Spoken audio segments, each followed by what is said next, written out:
இந்த நாட்டு மக்களுக்கு நல்லது செய்வார் என்று நம்பினார்கள். அதுபோல புரட்சி தலைவர் எம்ஜிஆர் அவர்கள் இந்த நாட்டு மக்களுக்கு அநேக நன்மைகளை செய்தார்கள். ஒன்றா இரண்டா எடுத்து சொல்ல அப்படி ஏகப்பட்ட நன்மைகளை செய்தவர் தான் நம்முடைய இதய தெய்வம் புரட்சி தலைவர் எம்ஜிஆர் அவர்கள்.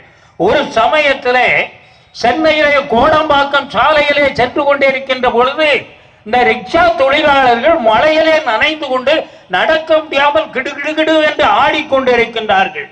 இதை பார்த்த நம்முடைய புரட்சி தலைவர் எம்ஜிஆர் அவருடைய உதவியாளரை அழைத்து இந்த தமிழகத்திலே இந்த சென்னை மாநகரத்திலே எத்தனை ரிக்ஷா தொழிலாளர்கள் இருக்கின்றார்களோ அத்தனை பேருக்கு மலைக்கோட்டு வழங்க வேண்டும் என்று சொல்லி தன்னுடைய சொந்த பணத்திலே அத்தனை பேருக்கும் மலைக்கோட்டு வழங்கியவர் நம்முடைய இதய தெய்வம் புரட்சி தலைவர் எம்ஜிஆர். அது மட்டுமல்ல, அதே போல இன்னொரு சமயம் சென்று கொண்டிருக்கின்ற பொழுது ஒரு கூட்டத்திலே ஏகப்பட்ட அழுகுரல். அங்கே என்ன அழுகுரல் என்று அவருடைய உதவியாளரை அனுப்பி கேட்டு வர சொன்ன உடனே அங்கே ஒரு குதிரை வண்டி தொழிலாளி குதிரை இறந்து விட்டது என்று சொல்லி குடும்பத்தோடு அழுகின்றார்கள்.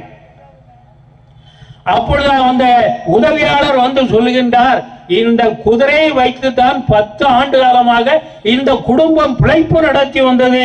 இன்று குதிரை போய்விட்டதால் கண் கலங்கி அழுகின்றார்கள் என்று சொன்ன உடனே ஒரு குதிரை என்ன விலையோ அதை கொடுத்து அதை பழக்குவதற்கு எவ்வளவு நாளாகுமோ அந்த தொகையும் அந்த குடும்பத்திலே கொடுத்து காப்பாற்றியவர் நம்முடைய இதய தெய்வம் புரட்சி தலைவர் எம்ஜிஆர். அது மட்டுமல்ல, இந்தியா சீனா யுத்தம் நடக்கின்ற பொழுது மதுரையிலே புரட்சி தலைவர் எம்ஜிஆருக்கு அன்றைய காலகட்டத்திலே நாடோடி மன்னன் திரைப்படத்திலே தங்கவாள் பரிசளிக்கப்பட்டது. அந்த தங்கவாளை யுத்த நிதிக்காக கொடுத்தவர் நம்முடைய இதய தெய்வம் புரட்சி தலைவர் எம்ஜிஆர் அவர்கள். இது மட்டுமல்ல, அவர் வாழ்நாள் முழுவதும் கொடுத்து கொண்டேதான் இருந்தார் என்பதை பல உதாரணங்கள் சொல்ல முடியும். எங்களுடைய ஊருக்கு அருகிலே 1977ஆம் ஆண்டு நடைபெற்ற சட்டமன்ற தேர்தலிலே ஜனதா கட்சியினுடைய சார்பாக போட்டியிட்டு நெல்லை ஜெகமணி வெற்றி பெற்றார். சட்டமன்றத்திலே புரட்சி தலைவர் எம்ஜிஆருக்கு பக்கத்திலே எதிர்த்தாமலே அவர் உட்கார்ந்து கொண்டிருக்கின்றார். அவருடைய மகளுக்கு திருமண ஏற்பாடுகள் நடந்தது. எல்லா திருமண ஏற்பாடுகளையும் செய்தார்கள். ஆனால் கையிலே பணம் இல்லை. அவருடைய நண்பரிடத்திலே கேட்கின்றார்கள், எப்படியாவது எனக்கு உதவி செய்யுங்கள். ஒரு நண்பர் சொல்லுகின்றார், உங்களுக்கு எய்தாப்புல தொப்பிக்காரர் இருக்கார் இல்லையா, அவர்கிட்ட கேளுங்க அப்படின்னு.